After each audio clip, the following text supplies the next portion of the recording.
diggity, a diggity dog. Triple, a diggity, a diggity dog. Shot caller, the G.O.D. Hey yo, what's up? You know what it is. The one and the only, the triple, the G.O.D. And of course, I'd like to welcome you guys back to another installment of Triple the Guy Speaks On. And yeah, you know I had to throw it back one time for one of the best video games of all time in WWF No Mercy. But we could really get into the whole Aki thing where you should also give Def Jam Vendetta, Def Jam Fight from New York, and the Kaneko Man Muscle Grand Pre-game the shot, but that's not why we're here. We're here to actually talk about that attempt at whatever that was me singing a No Mercy 64 theme song, and actually talk about SmackDown Live's second pay-per-view in WWE No Mercy. And as usual, I have the results in front of me because I am a man with not a lot of time, so I don't watch free shows because that's just me and that's how I do. But given the results I have in front of me, is that the Hype Bros and American Alpha beat the Ascension and Evolve Villains in some 8-man tag match. And the only question I really have about this is when they gonna pull the trigger on my boys American Alpha. Because you would have thought a whole lot of things.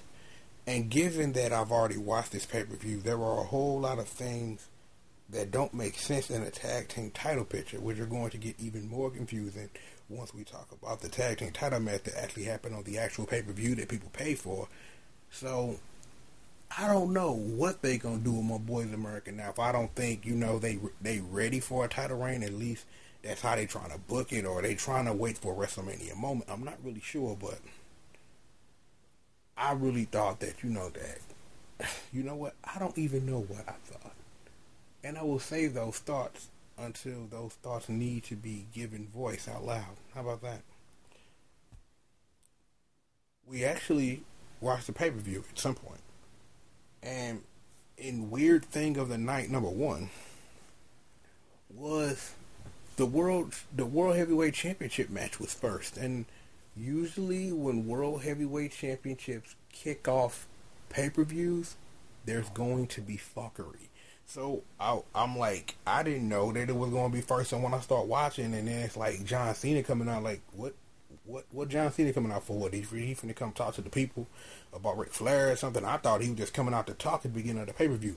No, they're actually going to wrestle. So I'm sitting up here like, I sat up here and watched that whole match. I'm waiting for the fuckery to happen. So come on, fuckery, come on out, come on, fuckery. And then, they had a great match, and then the fuckery began. For some reason or another, Dean Ambrose had him in something. John Cena then put AJ Styles in the STF at the same time, and AJ tapped. So the match didn't end because you really can't have like the co-champion fuckery, because that's stupid, makes no sense. So instead of restart, because I thought at that point Shane was gonna run out and restart the match in some weird way, making sure that AJ Styles was no longer in the match, and the winner between Cena and Ambrose would go at it and something would happen. But the match was just restarted, and then AJ hit John Cena with a chair a whole bunch of times and got the 1, 2, 3, and I just sat up here like, huh? Because that as a finish made no sense to me at all. Seriously, as a finish, it made 0 sense.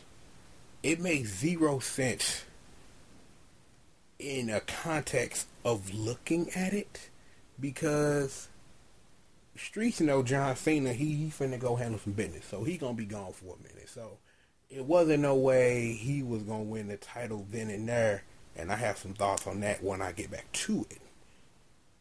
Dean Ambrose, he already lost. He already lost to AJ on SmackDown Live.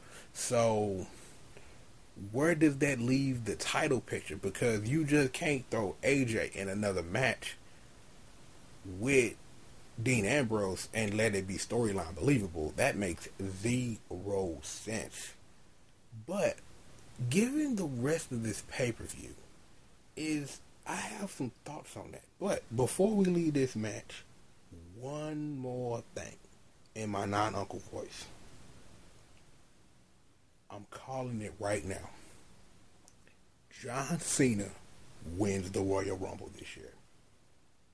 John Cena will headline WrestleMania, and he will win his 16th title on the grandest stage of them all. Because this is a company that gets down in history and making it and all that old weirdo shit. Because I didn't think about it until after the match was over. But you don't have John Cena win his 16th title in the opening match of No Mercy. I'm not saying that, that I'm trying to devalue the pay-per-view. But making history and it's like in the WWE case, trying to create the history that they wish to put forward. It's the thing that makes sense but no sense at the same time. So, like I said, Streets knew John Cena was going on a vacay. We knew that. So having him win the title and then go away, that makes no sense. At the same time, putting it back on Dean Ambrose makes no sense either. But then on the same flip of the coin, keeping it on AJ, it's like he didn't had a decent run, but it's just like it's been a weak run at best. It's like you would think somebody of the stature of Dean Ambrose would deserve better. He's doing his best to elevate the title, but all his title defenses, all his title wins are like screwy. So it's like, So, like I said, it's going to be interesting to like see where the title picture goes from here, but we'll figure it out by the end of this. I'll try my best. You have my word on that. Nikki Bella beat Carmella in a fight. Those two ladies were going back and forth the whole time. It's like, I will say this. I wasn't a believer in Carmella's new rough attitude, but this match made me a believer, straight up. You know what I'm saying? They sent up her the Rack Attack 2.0, which is her old Rack Attack into that cutter. You know what I'm saying? With that Argentine left into that cutter. It was hot, but again, like I said, those two ladies had a fight, straight up. It was a fight. They was going dumped on each other, and it's like, even in Carmella losing, it's that they got the point of what they were trying to make Carmella into. They got that over. At least in my view, they got Carmella can be a badass. She can stand up here and throw them hands, and she can get dirty. They got that over. So if that's what they were aiming for, you are success. That's this and that's all. In my surprise of the night, Heath Slater and Rhino beat the Usos. But then it's not surprising again because of my feelings about the if or when they gonna pull the trigger on American Alpha. Because again, just like we just talked about John Cena a couple of seconds ago, that's something you do at WrestleMania. That's something that you end your old season on and begin your new season in. So the American Alpha, I really honestly think they're gonna be floating in the tag team division. I'm like, I don't know if they're gonna get a title shot in the near future, but I don't see American Alpha winning their titles before WrestleMania. I do see the Usos at some point before WrestleMania beating Heath Slater and Rhino, because again, for the story you want to make an attempt to tell is that you can't have American Alpha beat Heath Slater and Rhino. That makes zero sense. You gotta make that big stakes, and American Alpha need to beat the Usos for those titles, or else all that stuff of the kayfabe of breaking Chad Gable's knee and all of those stuff, all that is no payoff. So again, I'm still surprised that hell they put the titles on Heath Slater and Rhino at Backlash in the first damn place. So the B, C, and D of it is, like I said, when you pull the trigger on American Alpha, when you put the titles on the Usos so American Alpha can take it, it's going to be interesting. So what Heath Slater and Rhino do until, because they'll drop the titles probably during the road to WrestleMania so that the Usos can get it.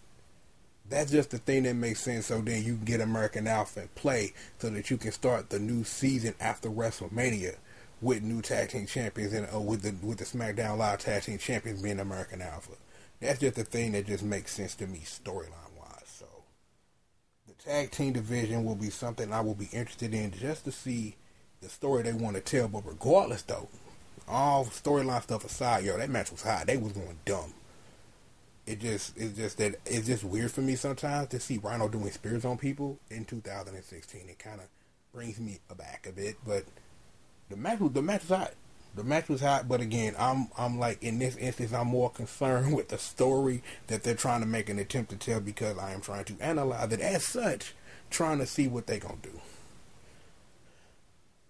In a match that probably should have been on a pre-show, Baron Corbin beat Jack Swagger, and it's like this whole thing done been weird since Jack Swagger just appeared on SmackDown Live. It's just that I don't know what they want to do with my boy Baron Corbin. I have no idea. It's like we were just talking about this dude last month, and he was sitting up here wrestling Apollo Crews on the pre-show, and now he in smack dab in the middle with No Mercy beating Jack Swagger. But that whole SmackDown Live finish where he was trying to reach for the rope and they called it a tap out, and it was just weird. So I don't know what they're going to do with this, because I don't know if it's a rubber match. I don't know, given what I do know is that is Baron Corbin finna go after AJ. I don't think that makes sense. I don't know what's going on here, but it's like they want him to do nothing with Jack Swagger ass anyway. So, he just needed somewhere to be so he can wrestle every now and then. Because I'm like, let's just be for real. No offense to Jack Swagger, but his character ain't been relevant since Dutch Mantel, though. He ain't been relevant since then. We the people. I'm like, Makes America. I don't know. It's just that Jack Swagger, the character, hasn't been relevant in a very long time. So they're not putting titles on him. He not finna get no push. He's just there to be there. So it is at all. So it'll be interesting to see where Baron Corbin goes from here, because he gonna wrestle Jack Swagger a couple of more times, because that's just how wrestling works. But then when they get ready to break him off Jack Swagger, it'll be interesting to see where the writing takes him. And probably the match of the night, to me personally, Dolph Ziggler beat The Miz. And the thing is that usually, given the history of things, usually when some dude puts their career on the line, depending on how the story is being told around the person putting their career on the line, you can kind of guess out front before the match even starts, like what the result is going to be. Even given how Miz keeps clowning this dude every chance he gets, the return of the Spirit Squad, Maurice, and this and that, is that the thing I will say about the match is that the match had excellent storytelling within the match itself. Something that the WWE in its booking rarely ever gets right, of actually telling a story in the wrestling match. And this match did that, because it's been a while since I've seen Dolph go dumb like that. Like, Dolph sold me on my career is on the line. He sold to me that my career was on the line, the way he was going at Miz. And it was like usual fuckery. Marie sprayed him in the face. She called down the Spirit Squad. They all get ejected. And then Miz gets super kicked in the face. The thing is, and I will say this ain't all bad for Miz. And I'll tell you why. He finna get elevated back into the title picture. For real. Because you can't elevate the Miz in the title picture while he's still wearing the Intercontinental belt. That's just the thing that makes zero logical sense to do with any type of story you're trying to tell.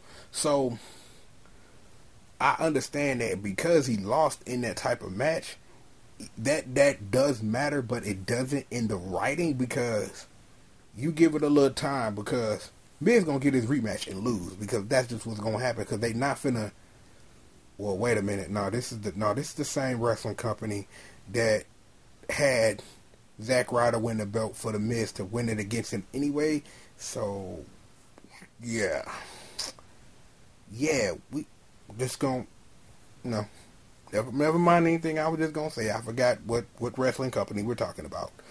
Sports entertainment, quote unquote, whatever. But I just remember that. Never mind. I don't know. I don't know, but again, like I say, I got to give it up to the both of them because again, that was a story told in a match. And again, like I say, that's something that the WWE rarely gets right, if ever at all. But this match got it right. It like I said at the beginning of this, Dolph made me a believer that, that everything is on the line right now. If he'd have went out there and wrestled like he normally did, I wouldn't be talking about the match in the same fervor that I am now. But he went out there and he made me believe that everything was on the line. And he is your new Intercontinental Champion. So what happens from this point, I don't know what they're going to do with Dolph at all. But I know that Miz is on his way up and he had to drop that title so that he can go up and at least go against AJ. I don't know if they're going to put the strap on Miz. I'm like, the last time Miz had an amazing run. The last time he was the champion. I'm like, for God's sakes, the man had the little vignette of hate me now, dog. That made me a Miz believer. You can hate me. That shit was classic. And can't nobody deny that. Can't nobody deny that was classic. But it is going to be interesting to see what both of these men do from this point forward. Because again, Miz gonna get his blow-off rematch, which he will lose. He gonna beef with Daniel Bryan for a while, and that's probably going to lead him into the title picture. Because there was a lot of that storytelling of him in the ring mocking Daniel Bryan. So, it's going to be a lot of that, and that's ultimately going to lead him into the title picture. But again, with that whole, I'm calling John Cena winning the Royal Rumble so he can win his 16th championship on the greatest stage of them all in the main event of the main event of WrestleMania, is going to be interesting to see the run-up. So, we'll deal with that when it's time to review something where John Cena wins the title. Well, how about that? Okay, cool. Alright.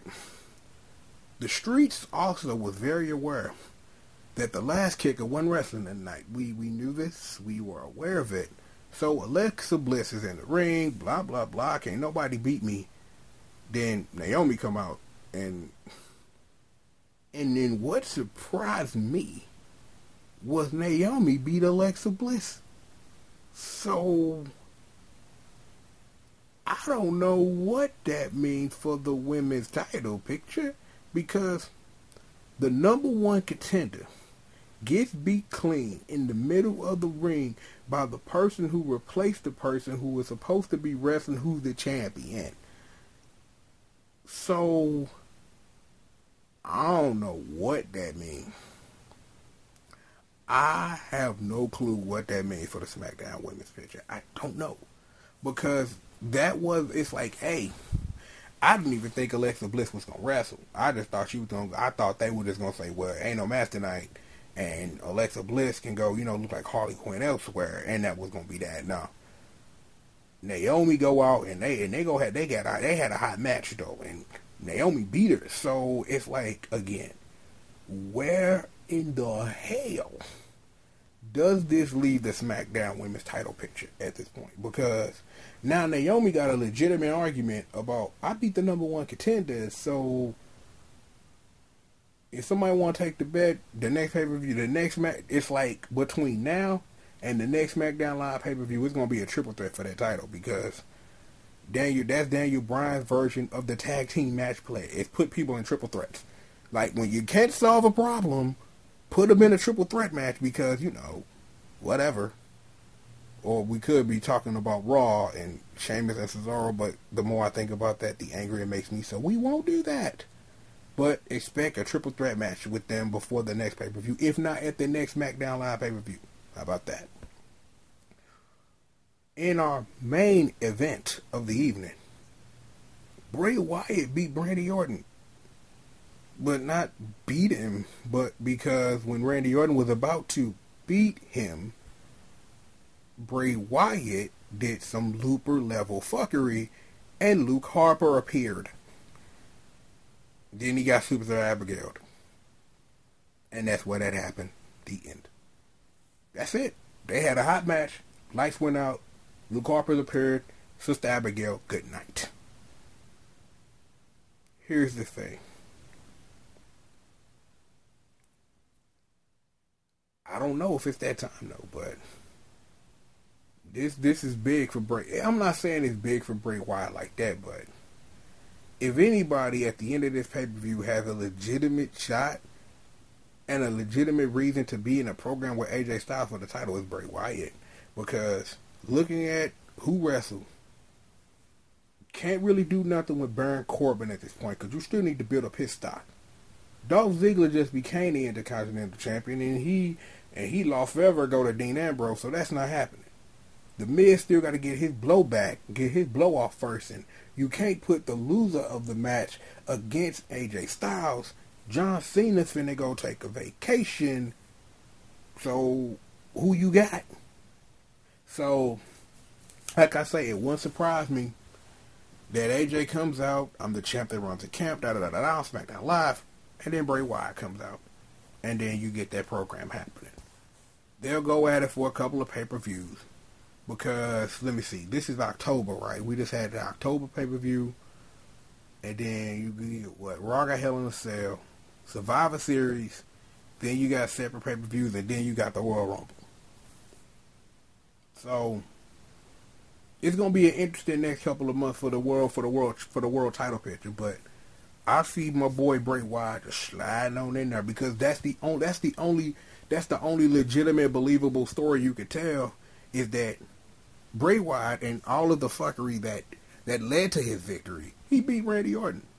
So Randy Orton don't have no right to go walk out there and say, "Man, I wanna face you for the title." I'm like, I was surprised how quickly they blew off. He got his ass whooped by Brock. Like we ain't talking about like whooping. Like he bust the nigga head to the white meat, quote unquote. I said that live. I know you boys don't wanna fight me. Y'all know nothing about that. That's throwback classic shit. That's a whole nother lifetime ago. We'll talk about that. But look, no one else on the SmackDown Live roster, given the results of this pay-per-view, has a legitimate reason to be anywhere in the orbit of AJ Styles but Bray Wyatt. So, if anything other than Bray Wyatt and AJ Styles is not the next thing you are trying to put into a program, then I don't know what the hell's going on. Because again, let's just run over the mathematics just one more time, just to make sure that the streets don't think I'm just like losing my damn mind here. John Cena got pinned by AJ Styles to keep the title. Dean Ambrose wasn't involved in the decision, but if you guys remember 2 weeks ago, he was in a match for the title in a singles match, and AJ beat him. I'll beat it with John Cena fuckery, but he beat him. Baron Corbin, you really can't believably put him in the same orbit as AJ Styles and be, yo, titles, nah. You need to build Baron Corbin up. And it's 1-1 Jack Swagger, so they need another match to blow off so Baron Corbin can beat him again. Then maybe after that, you might put him against somebody else, but it's going to be a minute before you can believably put Baron Corbin in AJ Styles' orbit and make that a believable program. Not going to happen. Dolph Ziggler just won the Intercontinental Championship. So, The Miz is going to get a rematch where he going to lose, and then that's going to put him somewhere in the orbit of the title picture, but not directly in it. So, they moving Miz up, and they keeping Dolph down here with the mid-card title, so he going to be wrestling God knows who. But at some point, I kind of see that they going to revisit that Baron Corbin-Dolph Ziggler beef. I really feel that they going to probably try to put the Intercontinental belt on Baron Corbin at this moment. At some point on our line, because you can't put the world title on Baron Corbin. That's just not a thing that makes any sense. That's just not a thing that makes any sense. So, even though Dolph Ziggler and Baron Corbin all this year, they wrestled half the year. They was on every single kickoff show wrestling each other because they ain't had shit else to do. So, expect that to happen in the next couple of weeks. Just trust me. And again, like I said, even in all the lights went out, Luke Harpery level fuckery, it's Bray Wyatt beat Randy Orton. What you gonna do with Randy Orton? He just finna sit in the corner and chill for a minute. Bray Wyatt, with a process of mathematical elimination, is the only person who has the right to even say he wants to be in AJ Styles' orbit. And hell, it may be time for a Bray Wyatt title run. It may be time. It's like there have been times where the streets have been like, Bray Wyatt needed that run. That Bray Wyatt needed that. it's like, again, I will say this and I will repeat this over and over again. I sit here and think, like, why in the fuck did they book Brock to be taken at Mania? That should have been something Bray Wyatt could have used, and they could have built his character up major with a win like that. But they didn't. Bray Wyatt, the character, still underutilized. But maybe this may be the opportunity. Maybe it's Bray Wyatt's time now. That you needed to believably get him in a program with somebody that he could really fuck with. And with the mind games, I really think him and AJ, though, they can really do some magic together, and Bray Wyatt can get that victory and get the title around his waist. But we'll see. We shall see. But that is No Mercy for that ass. Well, the pay-per-view No Mercy, not the game No Mercy. You heard the beginning, you know. But yo, it was a great pay-per-view, man. Some great matches, some things like that. So it should be interesting to see on Tuesday. To see exactly, like how right or how wrong I was, to see exactly where the storylines, these various storylines that I tune into every week like an idiot, because it's painful sometimes to watch wrestling, but I love it dearly, to see exactly what's going to happen. So that's two pay-per-views. I've reviewed two pay-per-views in the span of less than 7 days. I must be doing something right or wrong, depending on how you look at it. But that is it. That is all. So I'm gonna go ahead. I'm gonna let y'all go. Please enjoy the rest of your day. We got X8 episode 2 later this week, and God knows what else I probably had to talk about. So with that being said, it is the shot caller, the one and the only, the triple, the G.O.D. And this has been another installment of Triple the Guy Speaks On. And I'll holler at you guys next time, man. Peace out.